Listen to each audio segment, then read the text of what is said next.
It's the Real Estate Podcast, brought to you by ANZ Home Loans for financial well-beings. Hey, welcome back to another Real Estate Podcast. Yes, your guide to the latest in property news around Australia.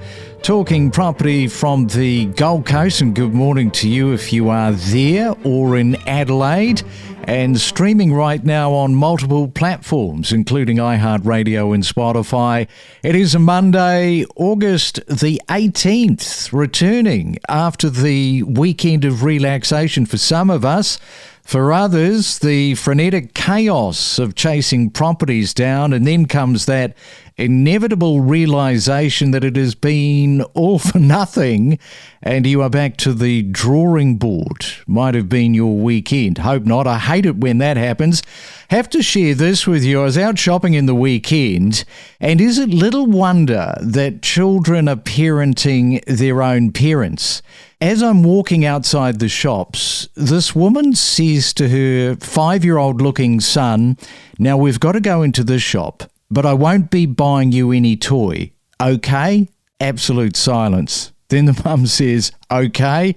Little Johnny, whatever his name is, then just stamps his foot and says no. But, it's the wrong language. In the 1970s, it would have been, if you nag me for a toy in this shop, there is no Christmas coming for you, period. Kids will own the day if you ask them questions. Let's catch up with Eliza Owen, because I've got many questions to ask her. And she is not from CoreLogic, she is from Cotality, because they've had this brand change, and we've kept calling them CoreLogic, but it is Cotality all the way. And a very good morning to you, Eliza. How are you doing? I know that you were sick. Yeah, good morning. I am recovering. Thank you so much for having me. And thanks for using our new name. You've absolutely nailed it. We are now Cotality. Interesting, when you put that into automatic spell correction, it changes Cotality to Totality. It's funny you say that, because that's part of what's been behind the brand change. We have lots of different businesses around the country that bring together different aspects of property data. So totality of data is one of the philosophies, I guess, behind our new name, as well as collaboration across borders and vitality across the business. Yeah, maybe they were sort of checking on different names, and they put Totality in, and then, I don't know, somehow they came up with Cotality. But what were you like with your mum as a 5-year-old? Did you have your mother asking you questions? I would say no. Probably the no Christmas for you was coming. Absolutely not. Worse than the no Christmas for you, I think. I don't want to get my mum in too much trouble, but yeah, I wouldn't have dared nagged her for toys when we were in the supermarket. All right, well, it is a Monday. Last week we had the rate cut. Plenty to talk about. The commentators weighed in heavily. People are now looking at what they can and can't buy. It's all sort of good news stuff, really. Very good news for sellers. Even in the lead up to the August rate decision, we were seeing things like an improvement in the cash rate, another lift in property values. Even the start of the upswing we've seen in Australia coincided with the first rate cut in February. So needless to say, another rate reduction is going to provide further support for home values, increase buyer demand, and hopefully lead to a stronger spring selling season, because we've seen listings volumes pretty contained so far this year. Definitely bodes well for the housing market over spring. We've got to wait a little longer, don't we, until November for the next RBA meeting. So long as things don't come out of the blue and we sort of stay on the current trajectory, it should be another cut before Christmas. Yeah, so most of the major banks are forecasting that the next rate reduction will be at the November meeting, another 25 basis points. Not only will that provide further support to the purchasing market, but for mortgage holders, it delivers more relief for households as well. We've definitely seen ongoing signs of justification for further reductions in the cash rate. Core inflation has trended down to 2.7% through the June quarter, so that's really in line with where the RBA would expect it to be for further rate cuts. We've also seen things like an increase in the unemployment rate, albeit it's still very low relative to its pre-COVID averages. And we've seen things like, weaker retail spending and GDP growth, which in themselves are not great, but but they do suggest a cooling economy, less inflationary pressure, and further justification for that cash rate reduction in November. Isn't it nice to be talking about borrowing capacity at the other end of the spectrum? You know, for such a long period of time over the last few years, we've been sort of going backwards with how much people can borrow, and it should be even more good news. Well, it's good news now, obviously, because they're talking to their mortgage brokers, very happy that they can borrow more. But come November, what a nice little springboard that is into Christmas, with people getting busy to buy properties. I was going to say early Christmas present, isn't it? Whether you're in the market to buy something or a bit more rate relief coming from the RBA. It's interesting, though, we've still seen households hold up extremely well through interest rate rises from 2022 to peaking in November 2023. Things like reducing savings and putting more money towards mortgage payments, putting a little bit less into offset and redraw, and putting more into principal and interest payments, and also the savings buffers that were built up through COVID, really saw a lot of financial stability during interest rate rises. Mortgage arrears have remained quite low, and now we're starting to see a bit of an improvement in household conditions as well. That savings rate is moving back up. More money is going into savings buffers now. So I think we've gotten out the other side of rapid rate increases fairly well, which tends to come back to the pretty strong lending standards that we have in Australia, and that's supported stability in the housing market as well. We are talking to Eliza Owen on our Monday morning. When we come back, we'll get Eliza to tell us about the home value update for July.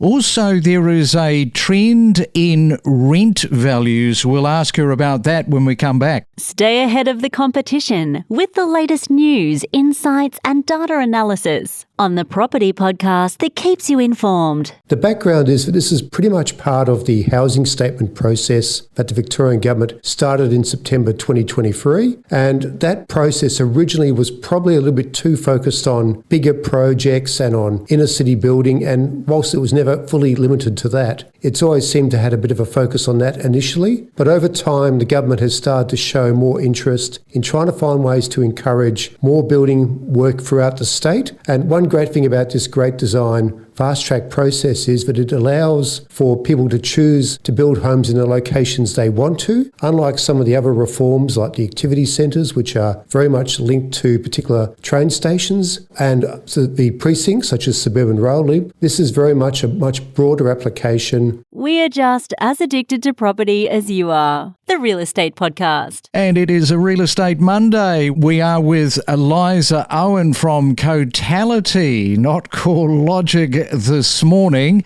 Let's dive in to the home value update for July, because you've got some details here for us this morning, Eliza. Yeah, so in July, we got our end of month data showing another increase in national home values, despite the RBA holding at their July meeting.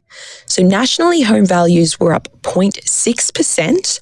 It represents 6 consecutive months of growth.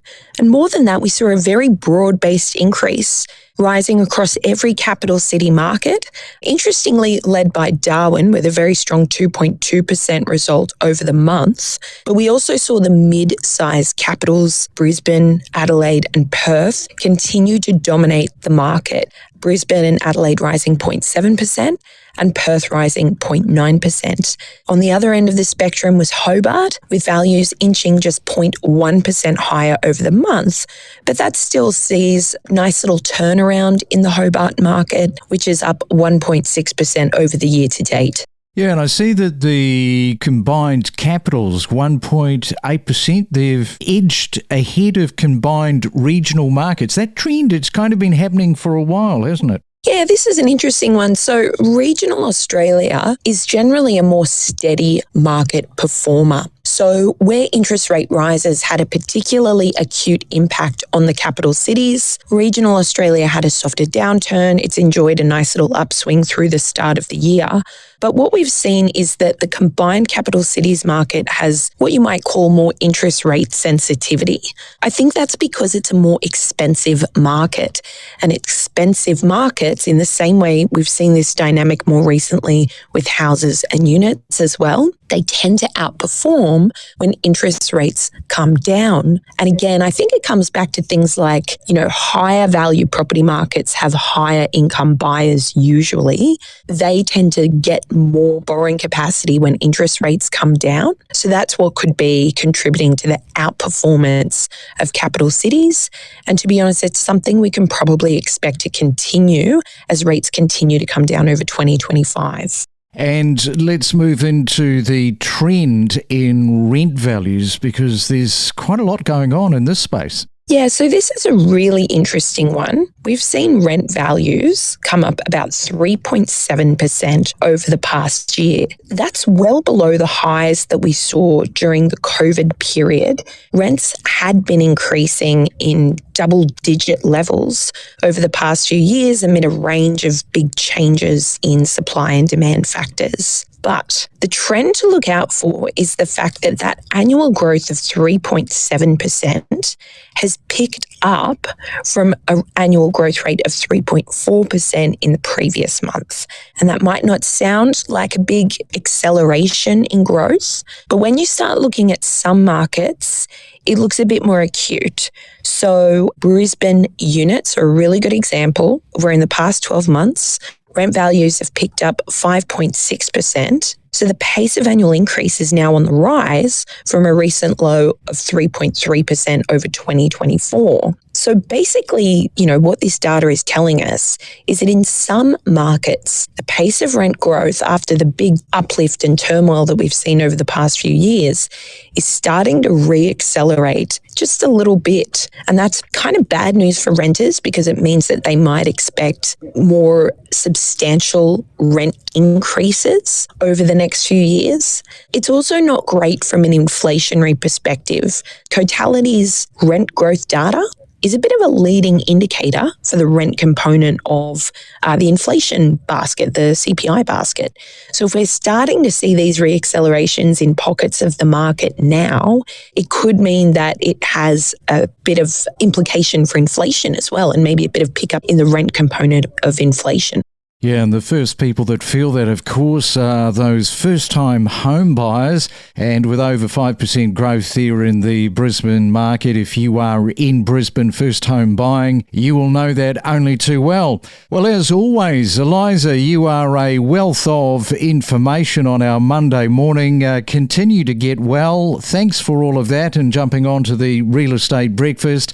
Talk to you again soon. Absolutely. Thank you for having me and take care. We don't just report on real estate news, we take you to the source of the information. We produce more property podcasts every week than anyone else. We are your trusted guide for all things real estate. It's been driven by two main factors, and that is rising property prices. We have seen momentum coming back into our housing markets. We've seen price growth across all of our capital cities over the last 5 years. But the other aspect is we are staying in our homes for longer periods of time. It's still affordable because we can foresee the change coming, and if it's going to follow like Brisbane and the rest of Australia, it's going to get tough. So with the money they're pouring into Townsville, people are trying to get embedded now. Not everyone can live within the eastern suburbs, and I think with the change in zoning, we are going to see more density in the east. Buyers that are ultimately looking to buy kind of in Bellevue Hill, Rose Bay, Coogee, Tamarama get pushed out.